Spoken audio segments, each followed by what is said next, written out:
Hi అండి. అందరికీ నమస్కారం. ఇది నిన్నటి మినీ వ్లాగ్ అండి. టమోటా చెట్లు ఎండకైతే డెవలప్ కాలేదు.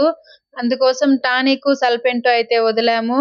నోవా ఉమాజాన్ అనే టానికు, 13, 40, 13 అనే సల్పెంటు కలిపి వాటర్‌లో కలిపైతే వదిలాము. ఎలా వదిలామంటే అక్కడ డ్రమ్ ఉంది కదా! మనం మందు స్ప్రే చేసే డ్రమ్ము. దాంట్లో అయితే కలిపి పోసి ఆ పైపుని మెయిన్ పైప్‌కైతే కనెక్షన్ ఇచ్చారండి. చూడండి కనిపిస్తుంది ఇక్కడ.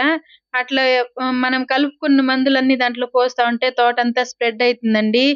ఎండకైతే ఎన్ని ప్రయత్నాలు చేసినా చెట్టయితే డెవలప్ కాలేదు. అంత భయంకరంగా కాస్తా ఉన్నాయి ఎండలు. అందుకోసమే వేరొదిలేదానికి సల్పెంటు, టానికు అయితే తెచ్చి కలిపి వదిలామండి. ఎక్కువ వదిలేట్లుగా ఉంటే సల్ఫేట్ డ్రమ్‌లోకి పోసి వదులుతామండి. ఇది కొంచెమే కాబట్టి ఇట్లా డ్రమ్ము ద్వారా వదులుతా ఉండాము. లేకపోతే సల్ఫేట్ డ్రమ్ సెపరేట్‌గా ఉంటుంది. దాంట్లో వదులుతాము. నచ్చితే ఒక లైక్ చేయండి.